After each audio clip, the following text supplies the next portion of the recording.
우리 다 같이 말씀을 봅니다. 창세기, 로마서.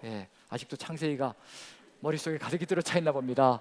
정신을 못 차리고 이렇게 창세기가 아니라 로마서 8장 35절부터 39절까지 같이 한번 보도록 하겠습니다. 로마서 8장 35절 39절까지 어떤 내용이 있는지 같이 한번 찬찬히 살피며 읽겠습니다. 같이 읽습니다. 시작. 누가 우리를 그리스도의 사랑에서 끊으리요?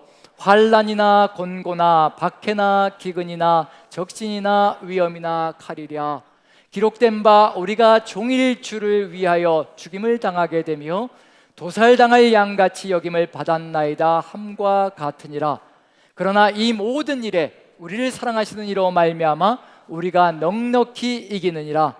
내가 확신하노니 사망이나 생명이나 천사들이나 권세자들이나 현재일이나 장래일이나 능력이나 높음이나 깊음이나 다른 어떤 피조물이라도 우리를 우리 주 그리스도 예수 안에 있는 하나님의 사랑에서 끊을 수 없으리라. 아멘. 아멘. 시작도 끊을 수 없으리라. 마지막도 끊을 수 없으리라. 누구에게서요? 중심에도 하나님의 사랑에서 끊을 수 없다라고 분명하게 선포하고 있습니다. 이 말씀이 저에게 한 주 동안 힘을 주었던 말씀이고요. 그래서 같이 한번 말씀을 나누며 우리 하나님의 그 끊을 수 없는 사랑이 무엇인지 같이 한번 은혜를 누렸으면 참 좋겠습니다. 은혜를 나누기 전에요, 먼저 있었던 이야기를 한번 나누면서 하나님의 끊을 수 없는 사랑이 어떤 것인지 한번 다시 한번 새겼으면 좋겠는데요. 얼마 전에 아내가 저한테 이런 얘기를, 넌지시 다가와서 이런 얘기를 하는 겁니다. 여보, 내가 일을 하나 저질렀어요. 이런 얘기가 들려올 때면 그 다음날 큰 박스가 하나 도착할 테니까 걱정하지 말고 염려하지 말고 그냥 그대로 받으라는 의미가 들어가 있는 거죠. 이제 그 다음날 뭔가 하나 오겠구나, 그런 이제 예측을 하는데, 더 이상 뭐가 또 와야 될까? 이젠 다 채워진 것 같은데, 모자람이 없으면 없는 것 같은데. 그런데 얘기를 듣고 보니까 청소기 문제였습니다. 청소기. 자, 청소기는 뭐가 가장 중요한 건가요? 무엇이 가장 중요한가요? 흡입력. 벌써 겪어보셔서 아시죠? 흡입력이 생명이죠. 이 흡입력이 없으면 이게 또 청소기의 생명이 또 사라지는 거니까, 부천에서 이제 생활하다가 이제 여기로 이사 오면서요, 쓰던 청소기를 그대로 가져왔습니다. 이제 줄이 있는 코드를 뽑아가지고 이제 꽂고, 또 방으로 옮겨서 청소하려면 또 어떻게 되나요? 코드를 뽑아가지고 또 방에다 꽂고, 그러면서 이제 이렇게 하는 거죠. 그런대로 이게 코드 꽂고 빼고 있는 건 큰 문제가 아니고요. 흡입력만 제대로 된다면 까지고 그걸 할 수 있는데, 아내가 늘 이렇게 흡입력이 문제입니다. 이제 기능과 이렇게 성능이 영 떨어져서 못 쓰겠다고 이렇게 얘기를 하면서, 또 여기 와가지고 청소기를 또 무선으로 하나 샀습니다. 무선으로 하나 샀는데 비싼 걸 살까요? 싼 걸 살까요? 싼 거. 저하고 형편이 다 비슷하네요. 2부 예배 때는 비싼 거 산다고 그러시더라고요. 질이 우리가 다른지 모르겠지만 어쨌든 여러분들은 싼 거 맞지요. 경제적으로 좀 형편이 그렇게 크게 부유하지 않으니까 이제 싼 거를 이제 사는 거죠. 구입합니다. 그럼 또 어떤 문제가 생길까요? 선이 없어서 좋긴 한데 또 쓰다 보면 뭐가 문제죠? 성능, 또 흡입력이 또 문제인 거죠. 그리고 또 아내가 얘기합니다. 이게 기능도 조금 모자라서 싸다 보니까 침대 매트리스는 또 어떻게 청소를 할 수가 없다고. 그래서 또 침대 매트리스를 청소하는 또 조그만 또 있죠. 그걸 또 구입하는 거죠. 기능이 떨어지니까. 근데 이것도 또 성능이 또 흡입력이 또 떨어져서. 근데 이렇게 한 세네 개 이렇게 두세 개 사다 보면 값이 어떻게 되나요? 좋은 거, 비싼 거 하나 산 거보다 쌀까요? 비쌀까요? 비싸지는 겁니다. 이게 우리의 삶이라는 거죠. 경제적으로 생각하다 보니까 싼 걸 사고, 싼 걸 여러 개 샀는데 성능은 영 만족스럽지 않고 흡입력은 만족스럽지 않고, 그러다 보니까 이제 아내가 이제 하나 저지른 거죠. 다 땡땡을 샀다는 겁니다. 자, 아시죠? 다 땡땡이 뭔지. 이게 또 제품을 얘기하면 이게 PPL이 되니까 다이소 아니고요, 다 땡땡입니다. 그겁니다. 그래서 그걸 샀다는 겁니다. 드디어 올 것이 왔구나 라고 생각하고, 그리고 나머지 이제 꿍쳐두었던 것, 무선도 이게 유선을 샀을 때 그대로 놔두는 거예요. 창고에 집어넣는 겁니다. 왜냐하면 또 무선이 고장 나면 또 그거 꺼내서 써야 되니까. 무선, 유선, 그 다음에 또 매트리스용 요 세 개가 이제 있었죠. 요거는 이제 아내가 요거 이제 박스가 왔으니까요. 전에 같으면 어땠냐면요, 박스가 도착하면 제가 퇴근할 때까지 기다립니다. 왜냐면 조립해 달라고요. 근데 이게 웬일입니까? 제가 오기도 전에 이미 뭐가 끝난 거예요? 딸이랑 신나게 조립한 거죠. 이제 조립해 놓고 딱 전리품처럼 딱 구석에 세워 놓고 누가 오기만 기다리는 건가요? 제가 얼마나 기다리고 이제 자랑하려고요. 이게 시험해 봤더니 흡입력도 최고고 또 기능도 좋아가지고 침대 매트리스까지도 다 할 수 있는 기능이 다 갖춰져 있다고. 심지어는 뭐까지도요? 자동차로 갖고 가면 자동차 안에 시트까지도 청소할 수 있다고 이렇게 자랑을 하면서 기능면, 성능면 모든 것을 만족시킨다라고 자랑을 합니다. 그리고 이제 나머지 3개, 창고에 들어가 있었던 3개는 어떻게 한다고요? 기증을 해야 되죠. 어디에 기증을 해야 될까요? 그들의 기증을 해야 되는 거죠. 그래서 제가 그 얘기를 들으면서 이제 큰일 났다. 저도 이제 60이 다 돼가면서 어떻게 될까요? 기능과 성능이 떨어지기 시작하거든요. 그렇잖아요. 기능도 떨어지죠, 성능도 떨어지죠. 제가 스스로 압니다. 제가 떨어진다는 걸 아는 거죠. 이러다가 나도 이제 어디에 내놓을까요? 이제 아이고 그들에 내놓겠다. 거기에 덧붙여서 또 우리 남산교회 성도님들 생각하니까 이 코로나 2년 기간 동안에 이 부족한 인생을 쳐다보시면서 얼마나 답답하셨을까. 청소기도 흡입력이 생명이지만요, 목회자도 설교의 흡입력이 생명입니다. 말씀을 전할 때 뭐가 있어야 되는 거예요? 말씀을 전할 때 쫙 빨아당기면서 흡입력이 있어야 또 집중이 되잖아요. 근데 떨어지고 있나요? 아니면 계속하고 있나요? 그래요? 2부하고 왜 이렇게 다르신 거죠? 싼 거 찾으시죠. 또 이렇게 2부 때는 성능이 떨어진다고 얘기하더라고요. 그래서 이거 이러다가 우리 성도님들이 저를 그들에 내놓겠다. 그들 직원 되시는 분들이 또 그럴 겁니다. 우리는 아무거나 받지 않는다. 이러면 이제 끝장나는 거죠. 오도 가도 못하는 겁니다. 자, 이걸 생각하면서 제가 느낀 게 뭐냐면요, 하나님이 생각나기 시작하는 겁니다.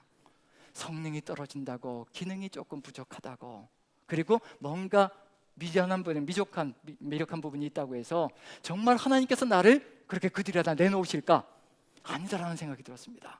그러면서 주시는 말씀이 뭐냐면요, 로마서 8장의 이 말씀이었습니다. 그 어떤 것도 하나님의 사랑에서 끊을 수 없다.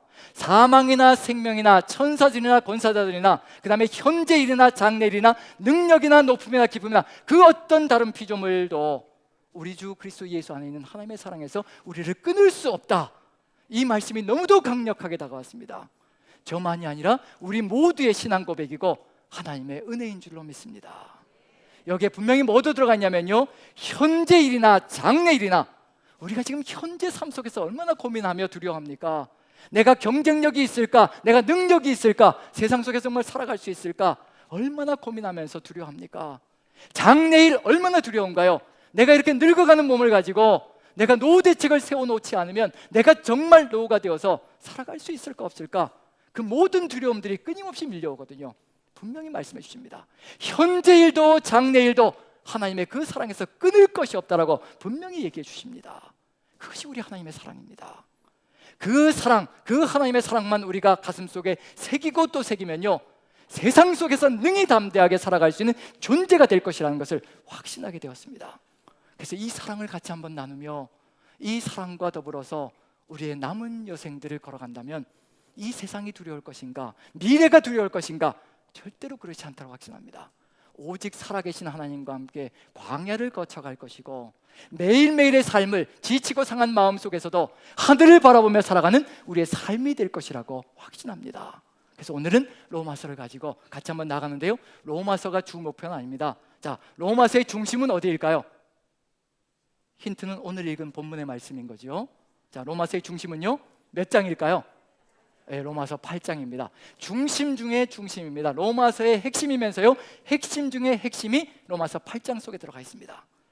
우리의 죄와 사망의 법에서 생명의 성령의 법으로 우리를 옮겨 놓으시고 그 생명의 성령의 법 안에서 우리의 삶을 이끌어 가시며 그 사랑 안에서 끊을 수 없게 만들어 가시는 것, 세상 그 어떤 것도 그 하나님의 사랑에서 끊을 수 없다는 것, 성령께서 끊임없이 우리 안에서 역사하시며 우리에게 그것을 가르치시며 우리를 이끌어 가신다는 것. 그래서 로마서 8장은 바로 생명과도 같이 이와 같은 중요한 의미를 가지고 있습니다. 그런데 우리는 이제 의심할 때가 많지요. 왜냐하면 대표 기도를 할 때도 늘 이렇게 기도할 때가 많습니다. 세상 속에서 실패하고 패배하고 무너졌다가 주님 앞에 왔습니다. 용서하여 주시옵소서. 주님을 바라보지 못하고 주님을 기억하지 못하고 세상 속에서 무너졌습니다. 세상을 바라보고 육신 가운데 살다가 이렇게 지친 몸을 이끌고 이 자리에 왔습니다. 우리의 고백이잖아요. 저의 고백이고 여러분들의 고백이면서 우리의 모두의 고백인 줄로 압니다. 세상에 일주일 동안 살면서요, 한 분이 이런 고백을 하시는 겁니다. 직장 생활하는 형제님께서 월요일 날 그래도 하나님 말씀 조금 기억합니다. 화요일 지내고 수요일 지내니까요 점점 기억에서 사라지고요, 치열하게 경쟁을 살아가는 그 세상 속에서 어찌하든지 견디려고 거기에 몸부림치다 보니까 말씀도 사라지고요, 그리고는 그냥 세상 사람이 되어 있는 저 자신을 발견합니다. 그게 솔직한 고백일 겁니다. 그런 상황 속에서 살아가는 것이 우리의 삶의 여정입니다. 그 여정 속에서 정말 우리를 사랑하실까? 내가 이렇게 세상 속에서 육신에 사로잡혀서 세상 사람과 똑같은 모습을 보이고 있는데도 나를 정말 끝까지 사랑하실까? 끊을 수 없는 사랑으로 나를 붙들어 가실까? 이게 우리의 고민이잖아요. 저의 고민이고 여러분들의 고민이잖아요. 우리 하나님은 우리가 이런 고민까지 하고 있는 것도 분명히 아십니다. 세상이 어떤 곳인지 아시거든요. 그런 고민을 아시기 때문에 말씀을 통해서 우리에게 확증을 주시는 겁니다. 로마서의 중심에서 하나님의 그 사랑에서 어느 누구도 그 어떤 것도 끊을 수가 없다라고 말씀해 주시고요, 그 다음에 그것을 실제로 보여주시는 것이 하나님의 마음입니다. 우리가 봐야 실제로 그것이라는 것을 느껴야 이제 하나님께 확신을 두고 하나님만 바라보며 살아갈 수가 있는 거죠. 그래서 로마서 다음에 어떤 성경이 주어지든가요? 어떤 서신이 나오든가요? 고린도 전후서가 등장합니다. 고린도 전서와 후서는요, 하나님의 그 끊을 수 없는 사랑이 무엇인지 바울 사도를 통해서 역력하게 우리에게 보여주신 증거가 됩니다. 그게 바로 고린도 전후서가 로마서 다음에 붙어있는 이유입니다. 순서적으로 하나씩 하나씩 흘러가면서요 보여주고자 하는 목적이 있습니다. 그냥 무작위로 성경을 붙여놓는 분이 우리 하나님이 아니시거든요. 의미가 있습니다. 왜 고린도 전후서 다음에 또 갈라디아서가 붙어있고 그 다음에 에베소서가 붙어있는지 하나하나가요 하나님의 뜻과 의미와 그리고 하나님의 마음을 우리에게 알려주고자 하는 목적을 가지고 있습니다. 로마서에서 고린도 전후서로 로마서에서 하나님의 끊을 수 없는 사랑에 대해서 확고하게 선포하신 다음에 고린도 전후서를 보라는 겁니다. 이것이 바로 끊을 수 없는 하나님의 사랑이다. 그런데 희망적인 건 뭐냐면요, 정말 잘하고 있는 교회에게 가서 하나님께서 내가 너희를 끊지 못할 사랑으로 사랑한다, 절대 그렇지 않거든요.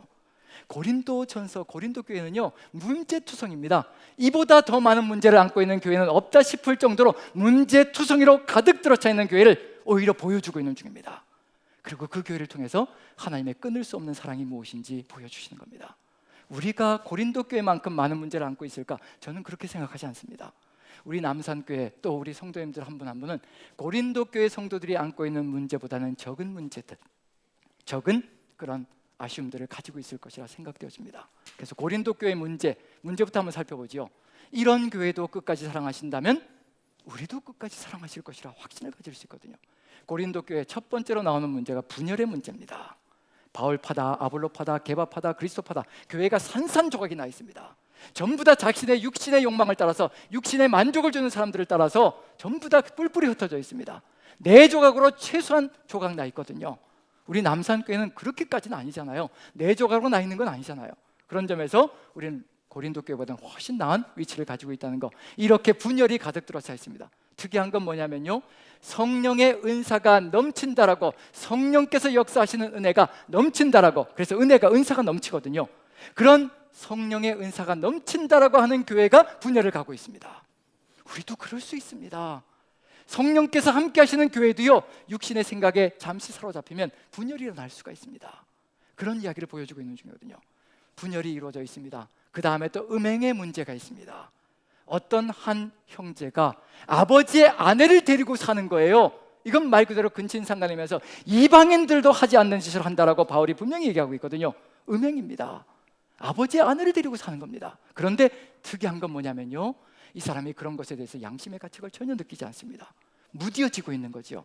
그리고 교회 성도들도 거기에 대해서 이런 반구 얘기를 하지 않습니다. 만약에 우리 안에 이런 일이 벌어진다면 우리는 어떻게 될까요? 여기에 대해서 잘못되었다라고 분명히 얘기를 해야 되거든요. 그런데 이런 방구 얘기하지 않습니다. 분명히 그 사람이 영향력 있는 사람일 겁니다. 교회 안에서도 힘께나 쓰는 사람일 겁니다. 만약에 건드린 사람이 교회를 떠나야 되는 일이 벌어질 수도 있는 상황일 것입니다. 그렇기 때문에 건드리지 못하고 그냥 그대로 나아가는 거죠. 그런 음행의 문제가 있습니다. 거기에 붙여서요 형제 자매들 안에 고발 고소 사건이 있습니다. 같은 교회 안에서 고발 고소 사건이 있는 거예요. 뭔가 다툼이 생겨서 고발하는 겁니다. 그런데 교회 안에서 해결이 안 나는 겁니다. 하나님의 말씀으로도 해결이 안 나는 겁니다. 어디로 가져가느냐면요 세상 법정으로 가져가는 거예요. 세상 법정으로 가져가서 거기에서 시시비비를 가지려고 합니다. 그런 일이 벌어지고 있는 중입니다. 우리 안에도 그런 일이 벌어질 수가 있습니다. 우리 안에서 해결이 안 돼서 세상에 가서 공증을 받고 세상에 가서 법정에 서서 어찌하든지 뭔가 해결을 받으려고 하는 경우들이 있습니다. 거기에 대해서 탄식하고 한탄을 하고 있는 중입니다. 어찌 하나님의 말씀으로도 해결이 안 되는데 세상 사람들의 말 가지고 해결할 수 있겠느냐라는 겁니다. 그런 문제가 발생하고 있고요. 그리고 결혼 생활에 갈등들이 들어가 있습니다. 그리고 또 우상에게 바쳐진 제물을 먹어야 될 건가 말아야 될 건가, 이 고기를 먹어야 될 건가 말아야 될 건가, 성도들 안에서 믿음이 연약한 자와 믿음이 강한 자 사이에 다툼이 있고 갈등이 있습니다. 그리고 은사가 출중하잖아요. 수많은 은사들이 있습니다. 수많은 은사들이 주어졌는데 내 은사가 더 낫다, 네 은사는 별거 아니다, 이러면서 영적인 교만함으로 가득 들어차 있습니다. 말 그대로 한마디로 얘기하면요, 고린도 교회는요 종합 선물 세트입니다. 문제로 따지면요 신약 성경 속에서 이와 같은 문제가 없다 할 정도로 종합 선물 세트처럼 문제를 안고 있는 것이 바로 고린도 교회의 모습입니다. 그런데 이 교회를 버리실 것인가 아니면 끝까지 붙드실 것인가, 그걸 보여주시는 겁니다. 로마서에서 하나님의 사랑에서 끊을 수 없다고 얘기하신 다음에 이렇게 문제투성이로 가득 들어차 있는 교회, 이 교회를 하나님께서 어찌할 것인가 바울 사도를 통해서 보여주시는 겁니다. 고린도 전후서밖에는 이런 모습이 등장하지 않습니다. 그 얘기는 뭐냐면요, 그걸 보여주기 위해서 하나님께서 바울 사도를 통해서 서신을 쓰게 만들었다는 얘기거든요. 우리의 삶과 비교하면서 우리도 하나님께서 끝까지 놓지 않으시고 갈까, 그걸 보시면 하나님의 끊을 수 없는 사랑이 무엇인지 알 수 있을 것이라 생각되어집니다. 먼저 그 교회를 향해서요, 먼저 고린도전서 5장을 보시면요 이와 같이 합니다. 자, 5장 9절을 먼저 한번 읽어보죠. 5장 9절 같이 읽습니다. 첫 번째로 바울이 한 겁니다. 고린도 교회를 향해서 같이 읽습니다. 시작. 내가 너희에게 쓴 편지에 음행하는 자들을 사귀지 말라 하였거니와, 내가 너희에게 쓴 편지에, 고린도 전서거든요. 지금 이 내용은요 고린도 전서 전에 내가 이미 쓴 편지가 있다는 겁니다. 그 이미 쓴 편지에 뭐라고 얘기하냐면요, 음행에 대해서 어떻게 다뤄야 될 것인가 이미 전해서 전달했다는 겁니다. 그런데 고쳐졌을까요? 고쳐지지 않았을까요? 고쳐지지 않았습니다. 내가 너희에게 쓴 편지에 음행하는 자들을 사귀지 말라 하였거니와, 그런데 바울에게 들리는 얘기는요 고쳐진 게 아니라 딴 생각을 하고 있다는 얘기예요. 다른 해석을 내리고 있다는 겁니다. 바르게 자기들에게 적용하는 것이 아니라 그걸 다른 데 적용하고 있다는 얘기예요. 그게 10절입니다. 안타까운 거죠. 10절 같이 읽어봅니다. 시작. 이 말은 이 세상에 음행하는 자들이나 탐하는 자들이나 속여 빼앗는 자들이나 우상 숭배하는 자들을 도무지 사귀지 말라 하는 것이 아니니, 만일 그리하려면 너희가 세상 밖으로 나가야 할 것이라. 음행하지 말라라고, 음행하는 자들과 사귀지 말라라고 편지를 보냈더니 고린도 교인들이 하는 말이요, 아니 그럼 세상 사람들이 음행하는 사람들로 가득 들어차 있는데, 이 세상이 그렇잖아요. 세상 속에는 그런 사람들로 가득 들어차 있잖아요. 그런 사람들로 가득 들어차 있는데 직장에 나가도 그런 사람들이고 지인들을 만나도 다 그런 사람들이고, 그리스 로마 문화 속에서 지금 우리가 살아가는 세상 속에서 그런 사람들로 가득 들어찼는데, 그런 사람들을 사귀지 말라고 하면 그럼 어떻게 해야 되는 거냐? 세상 밖으로 나가라는 얘기냐? 도대체 이걸 어떻게 실천하라는 얘기냐? 자기들에게 하는 얘기인 줄 모르고요 남에게 하는 얘기인 줄 알고 있다는 겁니다. 바울이 분명히 얘기합니다. 만약에 세상 사람들에게 음행하는 자들이 너희들을 사귀지 말라고 얘기한다면 세상 밖으로 나가야 될 것이라. 산속에 들어가서 살아야 되지 않느냐? 내가 그런 얘기하는 건 아니라 세상 사람들은 하나님의 말씀이 없으니 그렇게 살아가는 것 당연하다는 겁니다. 그런데 누구는 그렇게 살지 말아야 된다는 얘기냐면요, 바로 11절 이렇게 얘기하는 겁니다. 같이 읽습니다. 시작. 이제 내가 너희에게 쓴 것은 만일 어떤 형제라 일컫는 자가 음행하거나 탐욕을 부리거나 우상 숭배를 하거나 모욕하거나 술 취하거나 속여 빼앗거든 사귀지도 말고 그런 자와는 함께 먹지도 말라 함이라. 누구 중에서요? 형제 자매 중에서라고 얘기하고 있는 중입니다. 교회 안에서라고 얘기하고 있는 중입니다. 교회 안에서 음행하는 자가 있을 때는 질책을 해야 된다는 겁니다. 그대로 놔둬서는 안 된다는 겁니다. 그래서 그런 자들과는 심지어는 사귀지도 말라라는 얘기까지 할 정도로, 그 정도로 심각하게 다루고 있는 중입니다. 그런데 고린도 교인들이 이해하고 있다는 얘기인가요? 없다는 얘기인가요? 자기들의 이야기로 받아들이지 못하고 있다는 겁니다. 그래서 바울이 이제 뭐를 기록하는 건가요? 먼저 보낸 서신을 이해하지 못하고 이렇게 불평불만을 쏟아붓고 있으니 이제 또 뭘 적어야 될까요? 이제 고린도전서 1장부터 16장까지를 천천히 기록하는 겁니다. 분열에 대해서 어떻게 다뤄야 될 것인가, 음행에 대해서 어떻게 처리해야 될 것인가, 그 다음에 또 서로 간에 이렇게 다툼이 있는 것, 고발 고소 사건은 어떻게 될 것인가, 영적인 은사에 대해서는 어떻게 다뤄야 될 것인가, 그걸 고린도전서로 1장부터 16장까지 천천히 적어서요 이제 보내는 겁니다. 누구에게 보내야 될까요? 이제 대표자에게 보내야 되겠죠. 본인이 갈 수도 있지만 갈 수 없는 상황이 있습니다. 그래서 한번 읽어보면요, 16장을 보시면요, 16장 봅니다. 자, 8절 9절 같이 한번 읽어보죠. 8절 9절 같이 읽습니다. 시작. 내가 오순절까지 에베소에 머물려 함은 내게 광대하고 유한 문이 열렸으나 대적하는 자가 많음이라. 내가 오순절까지 에베소에 더 머물러야겠다. 직접 이 편지를 들고 가서, 아니면 직접 내가 가서 거기에서 고린도 성도들과 함께 대면하면서 같이 대화하기를 간절히 소망하나, 지금 에베소에서 복음의 문이 활짝 열렸다는 겁니다. 그래서 이곳에서 복음을 더 증거해야 되기 때문에 대표자를 보내어서 이와 같은 사실을 같이 한번 나누기를 소망한다는 겁니다. 그래서 고린도전서를 적어가지고요, 누구에게 보내냐면요, 10절 11절 같이 읽어봅니다. 시작. 디모데가 이르거든 너희는 조심하여 그로 두려움이 없이 너희 가운데 있게 하라. 이는 그도 나와 같이 주의 일을 힘쓰는 자임이라. 그러므로 누구든지 그를 멸시하지 말고 평안히 보내어 내게로 오게 하라. 나는 그가 형제들과 함께 오기를 기다리노라. 그래서 디모데가 가서요, 바울이 적어준 그 고린도전서를 쭉 읽으면서요, 이제 고린도 교회 성도들을 설득하고 그리고 이끌어 가려고 하는 겁니다. 자, 이게 성공적이었을까요? 실패했을까요? 한번 추측해 보시죠. 성공적이었을까요? 실패했을까요? 성공적이었다면 어떤 서신이 필요 없을까요? 고린도후서가 필요가 없을 겁니다. 이걸로 인해서 성공적으로 고린도 교회 성도들이 정말 하나님의 말씀과 뜻을 따라서 설득되어져서 자신의 삶을 바꾸어서 걸어갔다면요, 고린도후서를 쓸 필요가 없을 겁니다. 디모데가 간 사건이 실패로 끝나버리고 말았습니다. 그리고 바울이 직접 이제 갔습니다. 이제 직접 가서 얘기했는데 그 직접 간 상황들이 어떤 결과에 봉착했을까 한번 읽어보시면서 성공적이었을지 실패했을지, 직접 간 것도 성공적이었을지 실패했을지 한번 살펴보십시오. 고린도후서 2장 1절 2절입니다. 한번 읽어보면서요, 어떤 느낌이 드시는지 한번 살펴보시기 바랍니다. 자, 고린도후서 2장 1, 2절 같이 읽습니다. 시작. 내가 다시는 너희에게 근심 중에 나아가지 아니하기로 스스로 결심하였노니 내가 너희를 근심하게 한다면 내가 근심하게 한 자밖에 나를 기쁘게 할 자가 누구냐. 자, 어떤 느낌이 드시나요? 성공적인 느낌이 드나요? 아니면 실패했을 것이라는 느낌이 드나요? 이제 다시는 근심 중에 너희에게 나가지 않을 것이라 근심을 안고 가서 어찌하든지 고치려고 안타까운 마음으로 나아갔는데 결국은 그렇게 나아가봐야 좋을 것이 아무것도 없다는 것을 깨달았다는 거. 그래서 이 편지를 사람들은 뭐라고 얘기하냐면요, 쓰라린 방문이었다라고 얘기를 합니다. 서로에게 상처만 되고 상처만 주고 돌아오는 그런 역사가 펼쳐진 그런 방문이었다는 거. 그래서 설득되지 않고 그리고 또 이렇게 서로 간에 아픈 상처를 안고 돌아올 수밖에 없었다는 거. 저는 오히려 이걸 읽으면서요, 바울의 실패가 오히려 저한테 희망적이라는 느낌이 들었습니다. 왜 그러냐면요, 바울이라는 사람 성령에 충만하게 역사하는 그런 삶을 통하여서 성령의 충만한 역사로 서신을 적어서 지금은 이 서신이 뭐가 돼 있나요? 성경이 되어 있거든요. 편지였습니다. 한 사람이 한 교회에 보내는 편지였습니다. 그런데 그 편지가요, 이제는 우리에게 성경이 되어 있습니다. 그 정도로 충만함으로 역사하며 이 서신을 써서 보냈던 그 내용인데, 이렇게 성령의 충만함에 사로잡혀 쓴 이 서신까지도 고린도 교회 성도들을 설득하지 못하고 그 사람이 직접 방문했는데도 오히려 거절당하는 역사가 펼쳐지고 있다면 저 같은 사람은 오죽할까, 당연한 것 아니겠는가 라는 생각을 하면서 살아갈 수 있게 되어서 오히려 바울을 보면서 위로를 받습니다. 그러면서 느껴지는 게 뭐냐면요, 이와 같은 상황 속에서 바울이 이제 더 이상 어떻게 갈 것인가, 우리라면 어떻게 할까요? 심지어 고린도 교회 성도들은요, 고린도서 10장 10절에 이렇게까지 이야기합니다.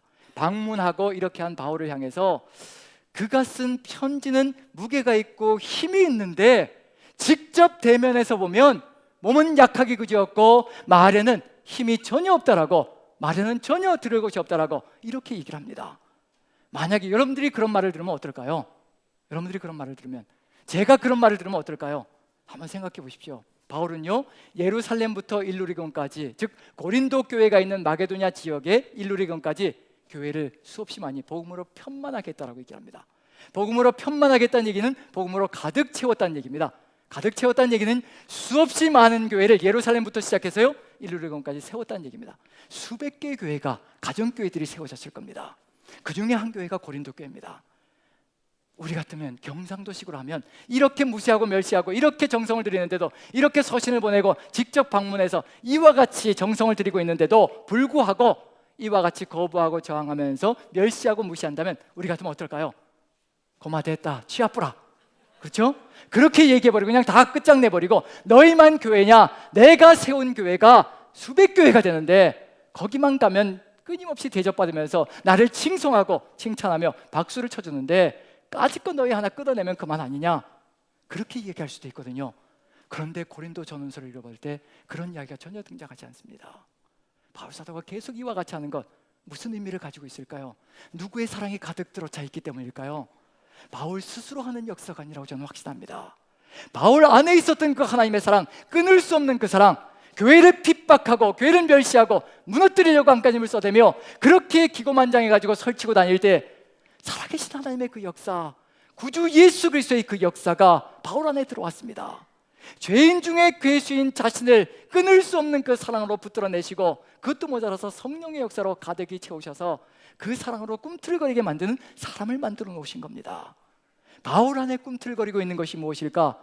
자신의 사랑이 아니라는 겁니다. 받을 수 없는 존재가 받은 그 사랑, 끊을 수 없는 그 사랑이 바울 안에서 움직이고 있습니다. 그러니 고린도 교회가 멸시하고 조롱하고 끊임없이 저항하며 뜻을 받들지 않겠다라고 큰소리치며 나아갈 때 그것을 놓을 수 있을 것인가? 자신을 놓지 않았던 그 하나님을 기억하고 고린도 교회를 놓지 못하는 겁니다. 저는 그것이 바로 하나님의 끊을 수 없는 사랑이라고 생각합니다.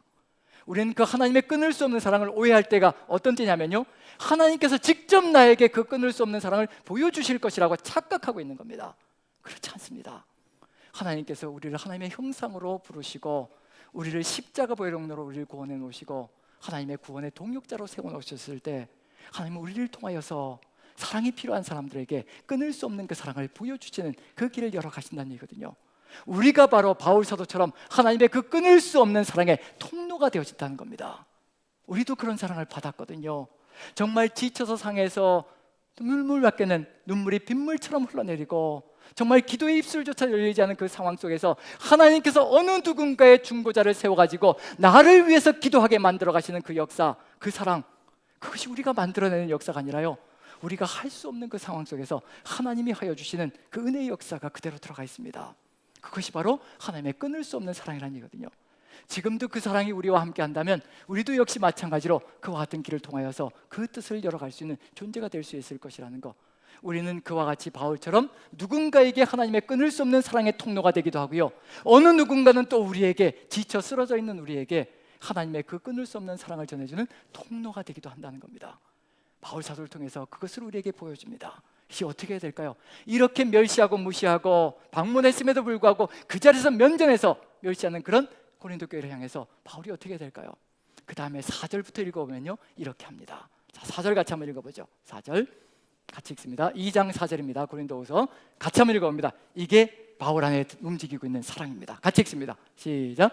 내가 마음에 큰 눌림과 걱정이 있어 많은 눈물로 너희에게 썼노니 이는 너희로 근심하게 하려는 것이 아니요 오직 내가 너희를 향하여 넘치는 사랑이 있음을 너희로 알게 하려 함이라. 눈물로 쓴다라고 얘기를 하고 있습니다. 그게 바로 고린도 후서라는 겁니다. 지금 고린도 후서를 눈물을 펑펑 쏟으면서 안타까운 심령을 가지고 하나님께로부터 벗어나려고 하는 그 고린도 교회 성도들을 생각하고 기억하면서 지금 한 사람 한 사람을 기억하면서 이 눈물의 편지를 쓰고 있습니다. 이 눈물의 편지를 쓰게 만드는 그 요인이 무엇일까? 넘치는 사랑이라는 겁니다. 하나님께서 바울 사도 안에 심어진 그 넘치는 사랑이 이렇게 눈물을 흘리면서 멸시하고 조롱하는 그 교회 성도들을 향하여 가슴에 품고 간절하고 애절한 마음으로 이 고린도후서를 써나가고 있는 중입니다. 지금 우리도 이와 같은 하나님의 사랑에 서신 속에 포함되어져 있다는 것을 우리가 믿는다면요, 지금 우리를 향한 하나님의 사랑이 무엇인지 절대로 끊어내지 않으신다는 겁니다. 분명히 기억해야 될 것이 있습니다. 하나님께서는 우리를 있는 모습 그대로 사랑하십니다. 하지만 우리를 그대로 내버려 두시진 않으십니다. 하나님은 우리가 예수님처럼 되기를 간절히 소망하십니다. 왜냐하면요, 우리가 불의와 부정의 속에 죄악 가운데 거하는 것 하나님은 견디지 못하십니다. 하나님의 그 사랑이 뭔가요? 하나님의 사랑은요, 불의를 기뻐하지 않으신다라고 고린도전서에서 분명히 얘기하고 있습니다. 불의를 기뻐하지 못하십니다. 그렇기 때문에 이 불의에서 우리를 돌이키게 하시려고 끊임없이 그 사랑으로 이끌어 가시는 겁니다. 지금 그 역사가 펼쳐지고 있는 중입니다. 5절 보시면요, 어느 정도냐면요, 같이 한번 읽어보죠. 같이 시작. 근심하게 한 자가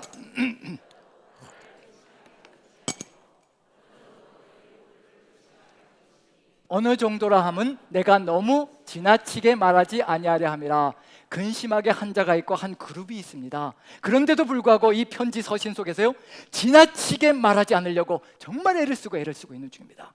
입술에서 나가는 말 한마디가 누군가를 죽일 수도 있고요, 우리가 쓰는 글 하나가요, 어느 누군가를 무너뜨릴 수도 있고 세워갈 수도 있습니다. 성령의 역사 속에 거하는 사람, 무엇을 하려고 하냐면요, 그렇게 상처 준 사람을 향해서도 지나치게 말하지 않으려고 정말 주님의 뜻을 받들어서 어찌하든지 세워가려고, 품으려고 안간힘을 쓰고 있는 모습을 그대로 보여주고 있는 중입니다. 그리고 그 다음 절 보시죠. 6절 봅니다. 같이 읽습니다. 시작. 이러한 사람은 많은 사람에게서 벌받는 것이 마땅하도다. 그런즉 너희는 차라리 그를 용서하고 위로할 것이니 그가 너무 많은 근심에 잠길까 두려워하노라. 우리는 상대방을 향해서, 적을 향해서요, 원수를 갖고 악감정을 가지면서 어쩌든지 말로 쳐서라도 글로 쳐서라도 내 속 시원한 감정을 얻으려고 할 때가 참 많지만 절대로 그렇게 하지 않습니다. 하나님의 성령의 인도함을 받고 넘치는 사랑으로, 그 하나님의 사랑으로 가득 들어차 있는 사람은요, 말 한마디, 행동 하나까지도 주의하며 이끌어가는 역사가 있습니다. 그 사람에게 혹시 두려운 마음, 근심하게 될까봐 두려운 마음으로 나아갑니다. 그리고 8절 같이 읽습니다. 시작. 그러므로 너희를 권하노니 사랑을 그들에게 나타내라. 그들이라는 그룹에게 주의 사랑으로 다가가라고 얘기합니다. 넘치는 사랑을 너희가 먼저 체험하고 깨닫지 않았느냐? 그러니 그 사랑으로 나아가라. 이렇게 간곡하게 부탁하는 이유가 있습니다. 바울은 속지 않으려고 하는 겁니다.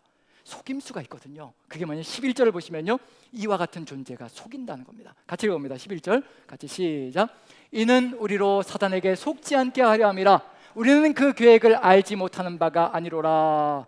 사단이 가장 연약한 지체를 사용해서 뒤흔들어서 교회를 흔들려고 하기도 하고요, 사람을 흔들려고 한다는 얘기입니다.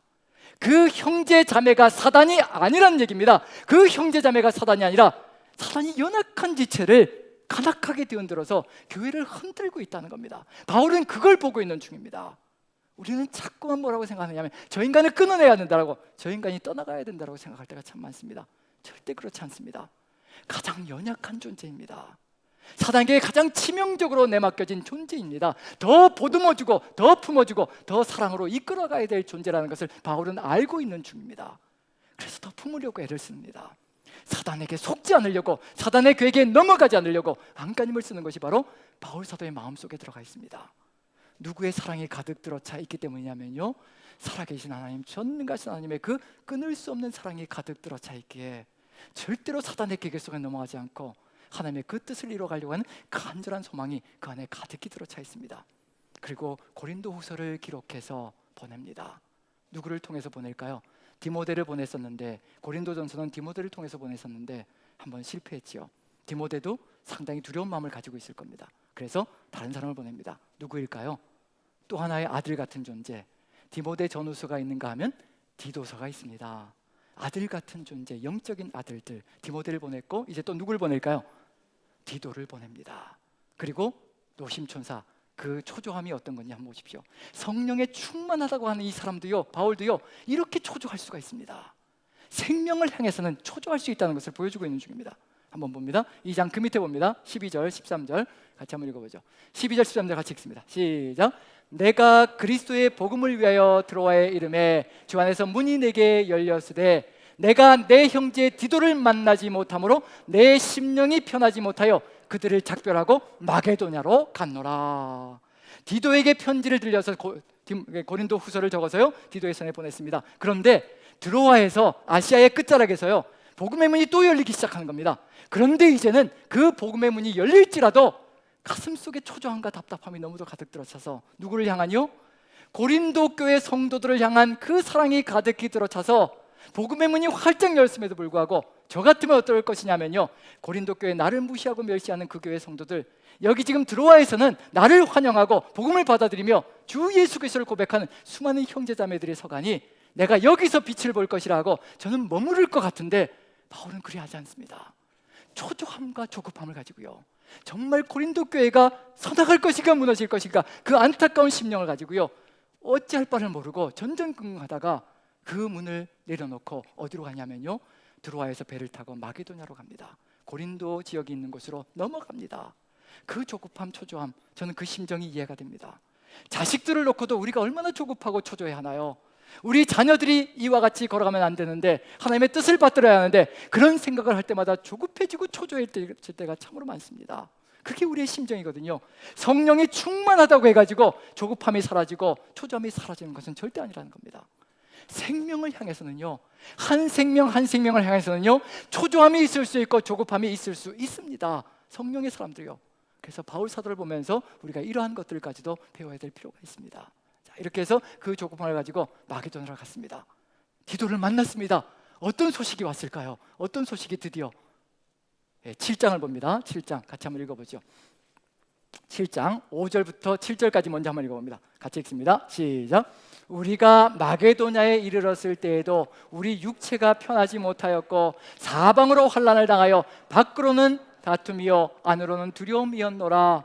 그러나 낙심한 자들을 위로하시는 하나님이 디도가 옴으로 우리를 위로하셨으니 그가 온 것뿐 아니요 오직 그가 너희에게서 받은 그 위로로 위로하고 너희의 사모함과 애통함과 나를 위하여 열심히 있는 것을 우리에게 보고함으로 나를 더욱 기쁘게 하였느니라. 기나긴 여정 속에서요, 두드리고 또 두드리고 돌이키기 위해서 끊임없이 두드리는 그 역사가, 하나님의 역사가 드디어 성취되어졌습니다.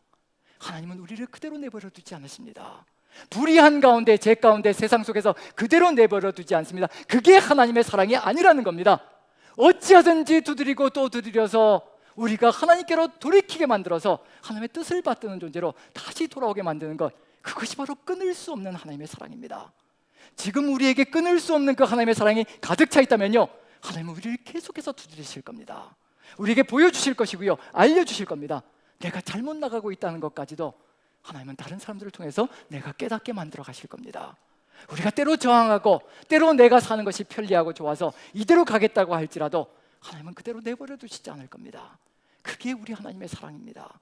내버려 두는 사랑이 절대 아니라는 겁니다. 내 모습 이대로 내가 죄 가운데 빠져서 세상의 육신 가운데 처하며 이렇게 살아가는 것 그대로 방치하고 내버려 두는 사랑이 절대 아니라는 겁니다. 끝까지 붙드시는 그 사랑, 돌이킬 때까지 끝까지 하나님께서 붙드시고 이끌어 가시는 그 사랑, 그 사랑이 바울을 통해서 고린도 교회들에게 보여졌고요, 우리에게도 증거되어질 것입니다. 그 다음 절을 보시면요, 드디어 고린도 교회가 이와 같이 되었다라고 얘기를 합니다. 자, 8절 같이 한번 읽어보죠. 시작. 그러므로 내가 편지로 너희를 근심하게 한 것을 후회하였으나 지금은 후회하지 아니하면 그 편지가 너희로 잠시만 근심하게 한 줄을 알미라. 내가 지금 기뻐함은 너희로 근심하게 한 까닭이 아니요 도리어 너희가 근심함으로 회개함에 이른 까닭이라. 너희가 하나님의 뜻대로 근심하게 된 것은 우리에게서 아무 해도 받지 않게 하려 함이라. 돌이키게 만들어 가시는 것, 회개하게 만들어 가시는 것, 그것이 바로 하나님의 끊을 수 없는 사랑입니다. 고린도 전후서에서 끊임없이 나타나는 것, 다른 서신에서는요 이와 같이 끈질기게 하나님께서 붙으시는 그 사랑이 보여지지 않습니다. 고린도 전후서를 통해서 우리에게 보여주셨기 때문에 그렇습니다. 이와 같이 붙으시는 겁니다. 우리가 세상을 향해서 걸어가며 내 마음대로 살아가려고 할 때 하나님께서는 하나님의 사람들을 통해서 끊임없이 두드리고 또 두드리셔서 우리가 하나님의 그 사랑 안에 있다는 것을 깨닫게 만드시어 하나님께로 돌아서게 만드는 겁니다. 이것이 바로 끊을 수 없는 사랑이라는 것. 오늘 이 순간에 어느 누군가가 우리에게 그 하나님의 끊을 수 없는 사랑의 통로가 되고 있고요, 또 어느 날은 우리가 또 그들에게 하나님의 끊을 수 없는 사랑의 통로가 되어주는 그런 역사가 펼쳐질 겁니다. 하나님은 우리를 통해서 역사하실 겁니다. 저와 여러분들이 그러한 사명을 통해서 걸어간다면 하나님의 교회는 든든하게 하나님을 향하여 서나가는 그런 교회가 될 것이라 확신합니다. 지난 한 주 동안에 하나님께서 저에게 보여주신 그 끊을 수 없는 사랑이 무엇인지 여러분들과 한번 간증을 좀 나누고 싶습니다. 고민을 하면서요, 이게 성령이 충만하다고 하면서 성령의 사람이라고 하면서 목사가 고민하고 고뇌하고 기도하면서도 또 조급해하고 초조해하고, 이 코로나 기간 2년 동안이요 도대체 무엇을 했나 싶을 정도로 두려운 마음이 훅훅 밀려들 때가 참 많습니다. 창세기 강해가 저번 주에 끝나면서 정말 하나님, 제가 아버지의 마음을 따라서, 아버지의 뜻을 따라서 정말 제대로 말씀을 증거한 것이 맞습니까? 고민하고 하나님께 묻고 또 물으면서 그렇게 달려왔던 시간들이었습니다. 그리고 주일을 마치고 하나님, 이렇게 창세기가 끝이 났는데 제가 도대체 무엇을 한 것일까요? 그런 두려운 마음을 가지고 월요일 날 아침에 일어나서 저기 산을 한 바퀴, 뒷산을 한 바퀴 쭉 돌면서, 둘레길을 돌면서 하나님과 함께 동행하며 묵상하면서, 하나님, 저는 어떻게 걸어가야 될까요? 요청들은 참 많은데, 변화에 대한 요청들은 참 많은데 제가 할 수 있는 것은 무엇일까요? 하나님, 정말 미력하고 부족해서 할 수 있는 것이 없습니다. 제가 잘하고 있는 중일까요? 그런 두려움을 안고 돌아와서 컴퓨터를 이제 켭니다. 이제 또 말씀을 준비하려고 컴퓨터를 켜자마자 띵동하고 카톡이 하나 왔습니다. 사진이 하나 도착했습니다. 저는 그 사진을 보면서요, 눈물이 왈칵 쏟아졌습니다. 하나님, 저를 기억하고 계시는군요. 제 이 고백을, 제 이 아픔을 기억하고 계시고, 하나님, 끊을 수 없는 사랑이 바로 내게 있다는 것을 알려주시는군요. 그 사진을 여러분들에게 공개합니다. 보시죠. 같이 한번 읽어볼까요? 같이 읽습니다. 시작. 목사님 말씀 큰 위로 받고 하루하루 감사하며 살아갑니다. 한상선. 다른 거 필요 없습니다. 한상선이라는 그 이름 하나에 눈물이 왈칵 쏟아집니다. 몸을 움직이실 수가 없습니다. 루게릭병으로요, 몸을 움직이실 수가 없습니다. 호흡도 스스로 하실 수가 없습니다. 그래서 기관지를 절개하고 호흡기를 넣어서 인공호흡을 하고 계시는 중입니다. 몸을 아무것도 움직일 수가 없습니다. 움직일 수 있는 것은 딱 한 가지입니다. 눈동자밖에는 움직이실 수가 없습니다. 그 움직여주는 눈동자를 가지고요, 컴퓨터의 프로그램에 자음과 모음을 쳐가지고 저 한 문장을 만들어서 저한테 보내준 겁니다. 저는 이것이 저에게 보내주신 하나님의 끊을 수 없는 사랑, 한상선 권사님을 통해서 보여주신 하나님의 그 끊을 수 없는 사랑의 것을 뼈저리게 깨달았습니다. 한 주 동안이 얼마나 감사했는지요. 저는 바울이 고린도전서 16장을 기록하고 고린도서 13장을 기록해서 고린도 교회에 보내주신 그 수많은 서신의 그 길이보다도 요 한 문장, 이 한 문장이요, 고린도 전후서보다 더 강력하게 제 마음속에 하나님의 끊을 수 없는 사랑을 보여주는 증거가 되었습니다. 우리는 어느 누군가에게 이런 힘을 줄 수 있는 존재입니다. 아무것도 할 수 없고 움직일 수 없고 눈동자밖에는 움직일 수 없는 한상선 권사님이 저에게 하나님의 끊을 수 없는 사랑의 통로가 되어 주셨습니다. 사지 육신 멀쩡한 우리가 어찌 그런 일을 감당하지 못하겠습니까? 우리 모두는 그와 같은 역할을 감당할 수 있는 살아있는 하나님의 증인이 될 수 있는 존재들입니다.